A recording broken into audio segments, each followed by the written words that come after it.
Telugu Desam Janasena party ఆధ్వర్యంలో corporation దగ్గర మహాధర్నా చేయడం జరుగుతుంది. దీనికి కారణం ఏంటంటే మన సింగిల్ టైం ఎంపీగా ఉన్న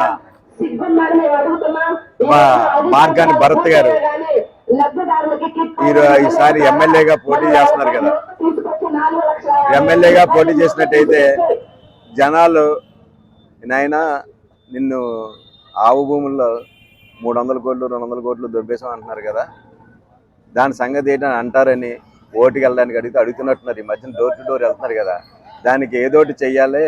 మనం తినేసాం కదా, కాకపోతే ఈ స్థలాలు ఎట్టుబడులు కొద్దిగా రిజిస్ట్రేషన్ అయినా చేస్తే మన మీద కొద్దిగా ప్రజలైనా నిందపోద్దన్న ఉద్దేశంతో నైటే 11 గంటలకైనా అర్ధరాత్రి రిజిస్ట్రేషన్ ఆఫీసులు కూడా అసలు మామూలు సామాన్య ప్రజలకు ఎప్పుడైనా సరే ఆ టైంలో ఎప్పుడైనా రిజిస్ట్రేషన్ చేస్తారో చేయరుగా.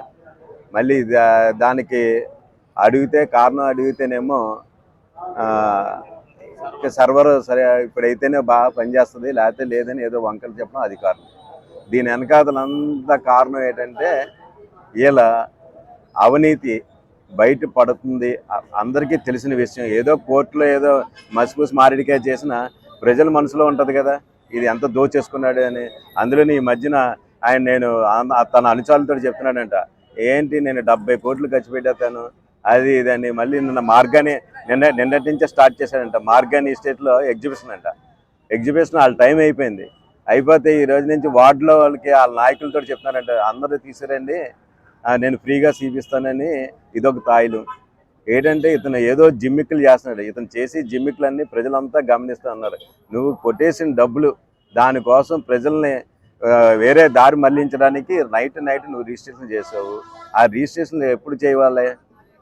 ఇప్పుడే గుర్తొచ్చిందా? 4.5 సంవత్సరాల తర్వాత నీకు గుర్తొచ్చిందా? నువ్వు తినేసిన డబ్బుకి బోల్డంత వడ్డీ రూపంగానే బోల్డంత దొబ్బేసి ఉంటావు. కానీ మీరు ఇచ్చేది 1,80,000 సబ్సిడీ, 2020 ఇచ్చారు. ఇప్పుడు దాని ధరలు ఎంత? సిమెంట్ ధరలు ఇది ఎంత? నువ్వు మాత్రం బాగున్నావు. అంటే భరత్ అభివృద్ధి చెందాడు, కానీ లబ్ధిదారుల పరిస్థితి ఏంటి? ఎంత దారుణం. ఆ రోజు 1,80,000 ఇచ్చారు, ఇస్తా అన్నారు సబ్సిడీ. ఈరోజు ఎంత అవుతుందా? దానికి అంతా భరించాలి. ఇప్పుడు పెరిగిన ధరలు కూడా మీరు భరించాలి, గవర్నమెంట్ భరించాలి. అది చెప్పండి, అది ప్రజలకు తెలియజేయండి. అంతేగాని మీరు బాగుంటే సరిపోదు, ప్రజలు కూడా బాగుండాలి, మీ లబ్ధిదారులు కూడా బాగుండాలి. అందువల్ల మేము చెప్పేది ఏంటంటే, నీ జిమ్మిక్స్లు అన్నీ ప్రజలందరూ గమనిస్తున్నామన్నారు. నీకు రాజమండ్రి ప్రజలు డిపాజిట్ లేకుండా తరిమి కొడతారు. నీ రీల్ చేసుకోవడమే. తర్వాత నువ్వు రాజకీయ నిరుద్యోగిగా రాజమండ్రిలో స్థిరంగా ఉంటావు 2 నెలల్లో. రాజమండ్రిలో 25% కమిషన్ పరంపర కొనసాగుతూనే ఉంది. దేంట్లో చూసినా 25% కమిషన్. కంబల్జరు, సుబ్రహ్మణ్య మైదానం, పనులు, డివైడర్లు, ఫుట్పాత్లు, ఏ అంశం పట్టుకున్నా 25%. అంటే ఇది రాజమండ్రి నుంచి నాంది అనుకుంటున్నారు, కాదు. రాజానగరం బూరుపూడి నుంచి నాంది. ఆవు భూములు అన్నది మొదలు పడింది, అక్కడి నుంచే బీజం పడింది. ముందు నుంచి చెప్తా ఉన్నాం, అది నివాసయోగం కాదు, మీరు ప్రజల ప్రాణాలతోటి చెలగాటాలు ఆడద్దు అని చెప్తా ఉన్నా. అధికారంలో ఉన్నాం, మేము నచ్చింది చేసుకుంటాం, మేము అక్కడ పట్టాలు ఇస్తే మీరు వెళ్ళాల్సిందే అన్న ధోరణితోటే వాళ్ళు వ్యవహరించారు. ఇప్పుడు వెలుగుబందులో మీరు ఇచ్చారు, తెలుగుదేశం జనసేన పార్టీ అయినా ప్రశ్నించామా? మేమైనా అడిగామా? 10,000 పట్టాలు ఇస్తే స్వాగతించాం. అక్కడ ఏం ప్రశ్నించాం? వెలుగుబందులో మీరు 1,80,000 ఫస్ట్ జగన్మోహన్ రెడ్డి గారు నిర్మించి ఇస్తానన్నారు. నిర్మించి ఇస్తానని చెప్పి మాట తప్పి 1,80,000, అది కూడా చేతి క్యాష్ ఇవ్వరు. ఆ నాణ్యత లేని మెటీరియల్ వీళ్ళే పంపిస్తారు. అక్కడ కూడా మళ్ళీ వాళ్ళకే కమిషను. ఆ మెటీరియల్ ఇసుక కొన్ని పంపిస్తా ఉన్నారు, సిమెంట్, దాంట్లో కూడా మళ్ళీ భారతీయ సిమెంట్, దాంట్లో కూడా వీళ్ళు పర్సంటేజే. 1,80,000 సరుకు ఇవ్వడం ఏంటి? నిర్మిస్తానన్నారన్నదే మేము అడిగాం. అక్కడ ప్రజల నుంచి కూడా వ్యతిరేకత ఉంది కాబట్టి 10,000 పట్టాలు ఇస్తే ఎంతమంది కట్టుకున్నారండి? 3,000 చిల్లర.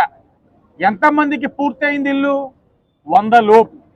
దీన్ని బట్టి అర్థం అవుతా ఉంది ఈ స్కీమ్ ఎంత పెద్ద స్కాము, దీన్ని ప్రజలు ఎంత వ్యతిరేకిస్తూ ఉన్నారు. ఇప్పుడు బూరుపొడి విషయంలో తెలుగుదేశం జనసేన ఏం చెప్తా ఉన్నామంటే, నీట మునిగిన ప్రాంతం, ప్రజల జీవితాలతోటి ఆటలు ఆడుకోవద్దు. ఇల్లు అనేది వాళ్ళ యొక్క ఆశా కళ. ఆ ఆశా కళతోటి చెలగాటాలు ఆడద్దు.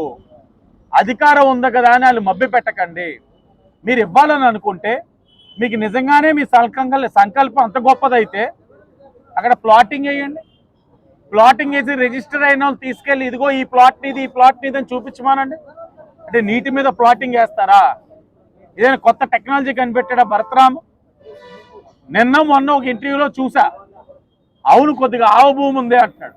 కొద్దిగా ఆవు భూమి ఉందని ఈయనకు కూడా తెలిసి మరి ఎందుకు కొన్నారు అంటే కమిషన్ బాగుంది కాబట్టి కొనేశారు. ఇప్పుడు వాళ్ళకి మొత్తం తెలుసు, వైఎస్ఆర్సీపీ వాళ్ళకి ఇక్కడ పట్టాలు ఇవ్వలేం, నిర్మాణం చేయలేం. కానీ ముందు నుంచి మన వారికి పబ్లిసిటీ ఉంది కాబట్టి ఆ పబ్లిసిటీతో పట్టాలు ఇచ్చామంటే అబ్బో ఏదో ఇచ్చేసేరాలన్న భ్రమలోకి ప్రజలు తీసుకెళ్ళడానికి ప్రయత్నం చేస్తున్నారు. కానీ ప్రజలు అన్నీ కూడా గమనిస్తూ ఉన్నారు. వాళ్ళకి అర్థమైపోయింది, మీరు వెలుగుబంద విషయంతో మీ సీన్ సిటార్ అయిపోయింది. ఇప్పుడు బూరిబూడితోటి క్లోజ్, ప్యాకప్. ఇంకా మీరు ఎన్ని రిజిస్ట్రేషన్స్ చేసినా వాళ్ళు ఒక ఐడియాకి వచ్చారు, మీ కార్యక్రమం ఏంటన్నది ఐడియాకి వచ్చారు, అవగాహన చేసుకుంటా ఉన్నారు. మీరు ఎంత కొట్టేశారు. ఇప్పుడు ఎన్నికలు నెలన్నర ఉండగా ఎలక్షన్ స్టంట్గా మీరు వాళ్ళందరికీ రిజిస్ట్రేషన్ చేసేస్తా ఉన్న కార్యక్రమాన్ని కూడా వాళ్ళు అవగాహన చేసుకుంటా ఉన్నారు. దగ్గరలో వాళ్ళు మిమ్మల్ని తిరస్కరించడంతో పాటు టీడీపీ జనసేన ప్రభుత్వం వచ్చిన వెమ్మటనే ఆవు భూములోని కమిషన్లు ఎందుకు ఆ భూములనే మీరు ఎంచుకున్నారన్న దానిపైన, దాని తర్వాత టిట్కో ఇల్లుల్ని ఉద్దేశపూర్వకంగా కాలయాపన చేసి కరెంటు బిల్లు వచ్చిందనో లేకపోతే ఇతరత్ర కారణాలు చేసి లబ్ధిదారులకి ఇల్లులు దూరం చేసిన కార్యక్రమం అన్నిట్లోని వాస్తవాలు బయట పెడతామన్న విషయం కూడా గమనించాలి.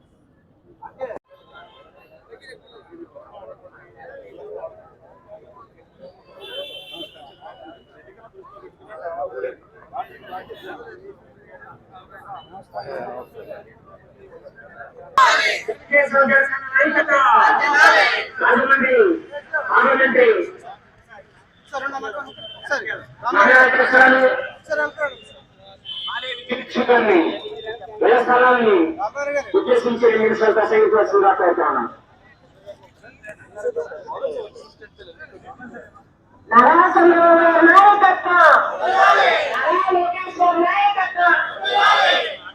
చంద్రబాబు పవన్ కళ్యాణ్ నాయకత్వం, జయరాజరెడ్డి నారా చంద్రబాబు నాయకత్వం, నారా లోకేష్ నాయకత్వం, పవన్ కళ్యాణ్ నాయకత్వం, జయరాజరెడ్డి.